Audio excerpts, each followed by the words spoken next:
In this PowerPoint, we're going to review some old trig, but I'm also going to introduce you to one law you may have not seen before. So this PowerPoint covers metric relations, trig ratios, the sine law, and something new, the cosine law. Let's begin with metric relations. You saw this in 4 CST, where you have a triangle, right-angled, with an altitude and a hypotenuse and 2 legs. And these are the rules that you were given.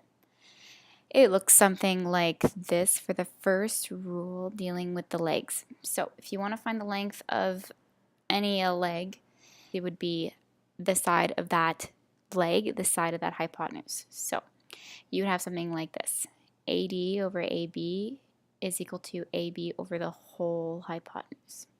Or if you're looking at this leg here, you would have this side of the hypotenuse over the leg is equal to the leg over the hypotenuse. The second rule that we looked at deals with altitude. It's one of the most popular ones that we use, where one side of the hypotenuse here over the altitude is equal to the altitude over the other side of the hypotenuse. And finally, the legs multiplied together need to equal to the altitude and the hypotenuse multiplied together. And this is true for all right-angled triangles with the altitude. We also looked at trig ratios. You should remember SOHCAHTOA. Sine is also known as sin, but sine is opposite over hypotenuse, so we call it saw. Then we have cosine, also known as cos, and that's adjacent over hypotenuse. And tangent is also known as tan, and that's opposite over adjacent. And remember, depending on the angle that you're focusing on in your right angle triangle, depends on which is the opposite, adjacent, and the hypotenuse is always the hypotenuse. Remember, only for right-angled triangles. Finally, we were introduced to the sine law. Sine law is usually used on triangles that are not 90 degrees.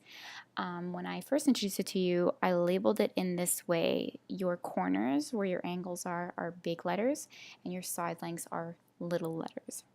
And the sine law is a ratio that looks like this. A over sine A is equal to B over sine B, which is equal to C over sine C, where the big A, the big B, and the big C attached to the sine are angle measures. You also needed to remember that when an angle is obtuse, you have to subtract it from 180. So say you have an obtuse angle, you get that it's 56 degrees. It's not because it's obtuse, so you just do 180 minus 56. You get the actual obtuse angle. This can be used with all triangles, but I usually teach it where use sine law when you don't have a 90-degree triangle. And when you do have a 90-degree triangle, do SOHCAHTOA. So for practice, I've given you this right angle triangle, and I would like you to find the missing measurements of this triangle. Take a second, pause this video, and continue to check your answers.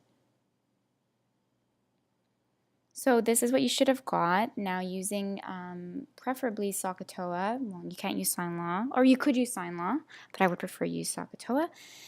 Finding your angles. Remember, when looking at D, the side opposite is EF and the side adjacent is DE. But when you look at F, the side opposite is DE and the side adjacent is 9.4, and 16 is always your hypotenuse.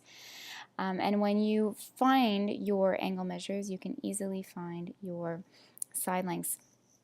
Of course, this is a right angle triangle, so you could use Pythagorean theorem, but this is trig. We would really like you to practice trig.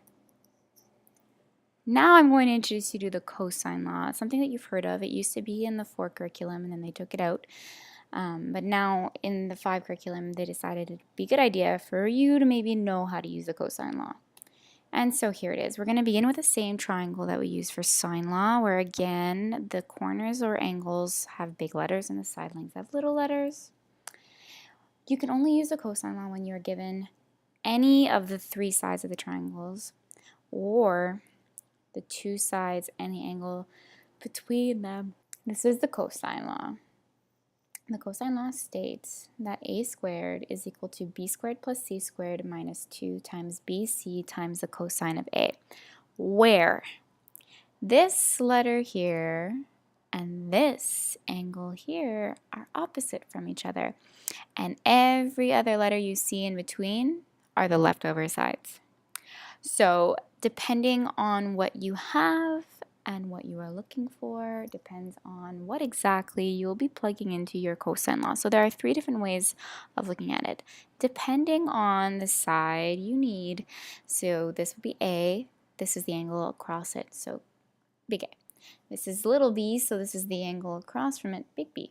And this is little c, and this is the angle across from it, big C. And everywhere in between are your leftover sides that you have in your triangle. So this would make more sense once we actually do something with it. So you need all three sides of a triangle, or two sides, and the angle between those two sides. So here is a triangle. It's not a 90-degree triangle, and I give you two sides, the angle between them, and I'm asking you, can you find little a? So based on what we are looking for, little a, we're going to use this rule. We have the angle opposite of it. It's 45 degrees. Plus we have the b and we have the little c. So we can just plug everything in. And the only thing that we have unknown is the a, right? Because that's what we're looking for. If we simplify, remembering you do this, then you do this, you do your addition first, and then do your multiplication here first, and then you're going to subtract. You get that a squared is equal to 10.3, square rooting both sides, you get a is equal to 3.2 centimeters. Find missing angles using cosine law. Let's find angle B now, but because we're focusing on B, we're going to use the B rule. Now, this time we're going to looking for angles. We're not looking for side lengths, so it's going to be a little bit different. So plugging everything that I know in, because I know little b, little a, and little c. So I'm just going to plug everything I know. The only thing that I don't know is big B. So I'm left with this unknown cosine B. If I simplify everything, I get something that looks like this, where I multiplied in front of my cos and I added over here. So now I'm going to bring this 23.2 over to the other side, and I'm going to then divide by negative 23.04. But now I just want my b. So I'm going to get that b is 82 degrees by using arc cos or the cos inverse on your calculator. So now we know technically what a would be is. We can use the 180 room to find c, but pause this video, take a second, try to find angle C using cosine law, and check your work on the next slide. This is what you would get. So if you do the 180 rule, you will get that it's 53 degrees. But if you're isolating, you're finding angle C, so you're isolating your cosine of C. And don't forget that you need to do the arc cos. So in the end, you would get that B is 82, C is 53, and A is 45. Here's some practice for you. First, using the cosine law, find angle S. Second, after you find angle S, use sine law to find angle C. And finally, you can use the 180 rule to find angle M.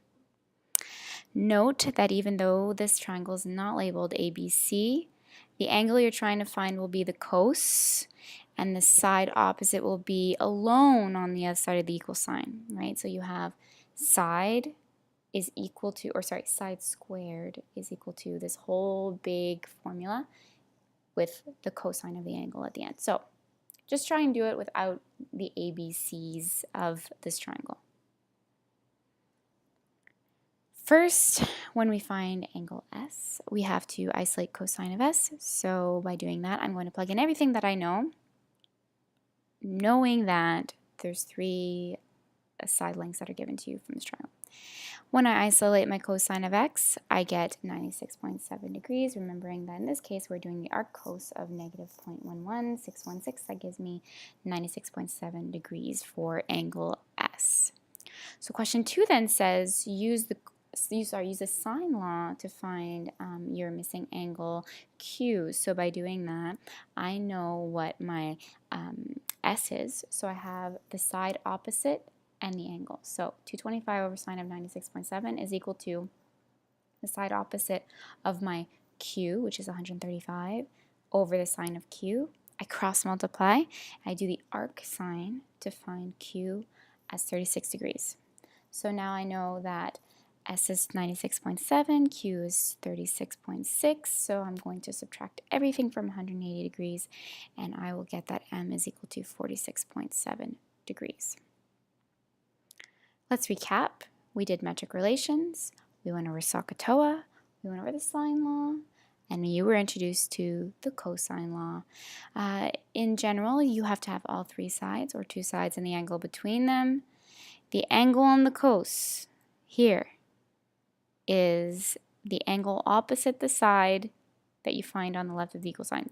So these two letters here are the length and the angle as opposites. And that's the end of trig review and cosine law. Next, you will see a PowerPoint on optimization of equivalent figures.